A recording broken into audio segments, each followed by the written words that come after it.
বাংলাদেশের কূটনৈতিক ও প্রতিরক্ষা ইতিহাসে নতুন এক অধ্যায়ের সূচনা হয়েছে সম্প্রতি। স্বাধীনতা যুদ্ধের পর এই প্রথমবার মার্কিন যুক্তরাষ্ট্রের একটি যুদ্ধ জাহাজ Arleigh Burke class destroyer USS Fitzgerald DDG-62 Bangladesh সফরে এসেছে। ৩২৭ জন নৌ অফিসার ও নাবিক নিয়ে জাহাজটি চট্টগ্রাম বন্দর দিয়ে প্রবেশ করে, যার মূল উদ্দেশ্য ছিল বাংলাদেশ ও যুক্তরাষ্ট্র নৌবাহিনীর মধ্যে এক যৌথ সামুদ্রিক মহড়া।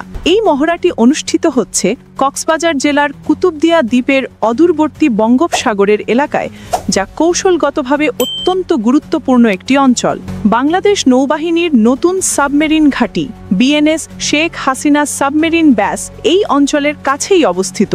ফলে এই মহড়াকে শুধু একটি প্রশিক্ষণমূলক কার্যক্রমই নয়, বরং দ্বিপাক্ষিক প্রতিরক্ষা সহযোগিতার একটি গুরুত্বপূর্ণ মাইলফলক হিসেবেই দেখা হচ্ছে।